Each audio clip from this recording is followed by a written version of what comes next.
and we are on chapter 38 of Pride and Prejudice.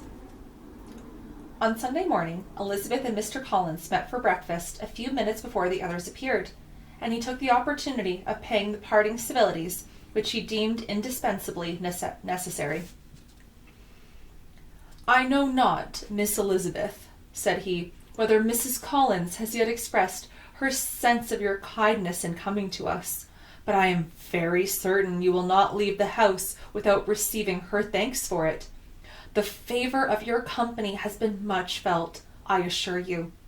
We know how little there is to tempt any one of our humble abode. Our plain manner of living, our small rooms and few domestics, and the little we see of the world, must make Hunsford extremely dull to a young lady like yourself. But I hope you will believe us grateful for the condescension, and that we have done everything in our power to prevent your spending your time unpleasantly." Elizabeth was eager with her thanks and assuredness of happiness. She had spent 6 weeks with great enjoyment, and the pleasure of being with Charlotte, and the kind of attention she had received, must make her feel the obliged. Mr. Collins was gratified, and with a more smiling solemnity replied, "It gives me the greatest pleasure to hear that you have passed your time not disagreeably.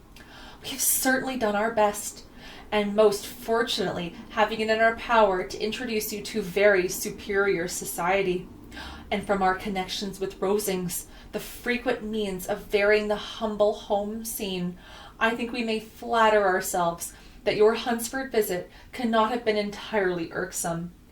Our situation with regard to Lady Catherine's family is indeed the sort of extraordinary advantage and blessing which few can boast.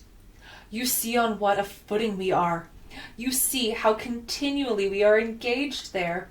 In truth, I must acknowledge that, with all the disadvantages of this humble parsonage, I should not think any one abiding in it object of comparison, while they are sharers of our intimacy at Rosings." Words were insufficient for the elevation of his feelings, and he was obliged to walk about the room, while Elizabeth tried to unite civility and truth in a few short sentences. "You may, in fact, carry a very favourable report of us into Hertfordshire, my dear cousin. I flatter myself, at least, that you'll be able to do so. Lady Catherine's great attentions to Mrs. Collins you have been a daily witness of. And altogether, I trust it does not appear that your friend has drawn an unfortunate, but on this point it will be as well to be silent. Only let me assure you, my dear Miss Elizabeth, that I can from my heart most cordially wish you equal felicity in marriage. My dear Charlotte and I have but one mind and one way of thinking. There is in everything a most remarkable resemblance of character and ideas between us. We seem to have been designed for each other." Elizabeth could safely say that it was a great happiness where that was the case, and with equal sincerity could add that she firmly believed and rejoiced in his domestic comforts. She was not sorry, however, to have the recital of them interrupted by the entrance of the lady from whom they sprung. Poor Charlotte!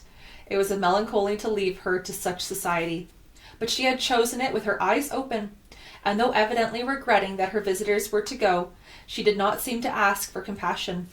Her home and her housekeeping, her parish and her poultry, and all their dependent concerns had not yet lost their charms. At length the chaise arrived, the trunks were fastened on, the parcels placed within, and it was pronounced to be ready. After an affectionate parting between the friends, Elizabeth was attended to the carriage by Mr. Collins, and as they walked down the garden, he was commissioning her with his best respects to all her family, not forgetting his thanks for the kindness he had received at Longbourn in the winter, and his compliments to Mr. and Mrs. Gardiner, though unknown.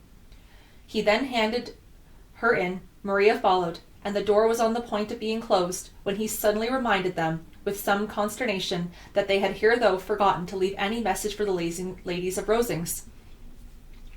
"But," he added, "you will of course wish to have your humble respects delivered to them, with your grateful thanks for their kindness to you while you have been here."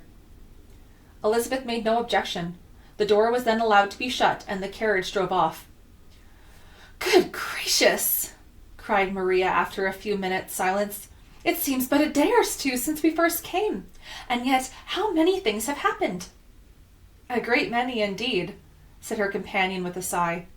"We have dined 9 times at Rosings, besides drinking tea there twice. How much I shall have to tell!" Elizabeth privately added, "and how much I will have to conceal." Their journey was performed without much conversation or any alarm, and within 4 hours of their leaving Hunsford, they reached Mr. Gardiner's house, where they were to remain a few days. Jane looked well, and Elizabeth had little opportunity of studying her spirits, amidst the various engagements which the kind of her aunt had reserved for them. But Jane was to go home with her, and at Longbourn there would be leisure enough for their observation. It was not without an effort, meanwhile, that she could wait even for Longbourn, before she told her sister of Mr. Darcy's proposals.